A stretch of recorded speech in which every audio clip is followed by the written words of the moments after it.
गुजरात की सूरत हाल की हम बात करें तो आज हकीकी आज़ादी मार्च के सफ़र का इख्तिताम हो चुका है। शुरा अब भी वहाँ पर मौजूद है। हमारे नुमाइंदे मोइन ज़ुबैर भी इस वक्त वहाँ पर मौजूद हैं। क्या माहौल है जान लेते हैं मोइन ज़ुबैर से ही। जी मोइन, आगाह कीजिएगा।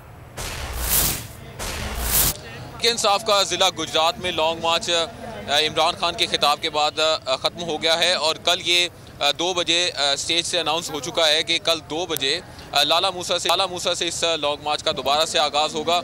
और ज़िला गुजरात के कारकुनान ने ये साबित कर दिया कि इमरान खान से वो किस तरह की मोहब्बत का इजहार करते हैं।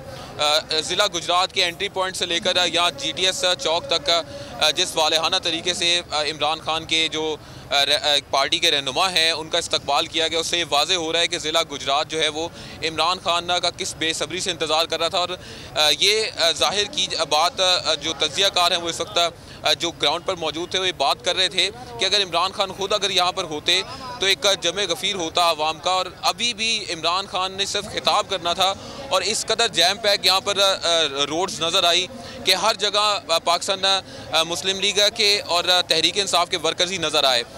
मुस्लिम लीग काफ की तरफ से भी यहाँ पर बड़े ज़बरदस्त किस्म का इस्तकबाल तहरीक इंसाफ के इस लॉन्ग मार्च का किया गया और जगह जगह पर परवेज़ इलाही, मोनस इलाही और हुसैन इलाही के जो बैनर्स हैं और इमरान खान की तस्वीर के साथ वो बैनर्स बड़े बड़े बैनर्स जो हैं, बड़ी बड़ी फ्लेक्सेस जो हैं वो लगाई गई थी और इमरान खान का बड़ा ज़बरदस्त किस्म का इस्तकबाल पाकिस्तान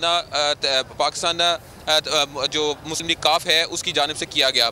तो अभी भी इस लॉन्ग मार्च का क्योंकि गुजरात में इख्तिताम हो चुका है लेकिन अभी भी इस मुकाम पर तहरीक इंसाफ के और काफ लीग के वर्कर्स मौजूद हैं और बड़ा ज़बरदस्त किस्म का जो है वो वेलकम किया जा रहा है। और कल इंतज़ार किया जा रहा है जैसे ही 2 बजेंगे कल यही लोग गुजरात से लाला मूसा की तरफ जाएंगे और इमरान खान का ये जो काफिला है इसी तरह बढ़ता हुआ इस्लामाबाद की तरफ जाएगा। जी ठीक है मोइन, बहुत शुक्रिया आगाह करने के लिए।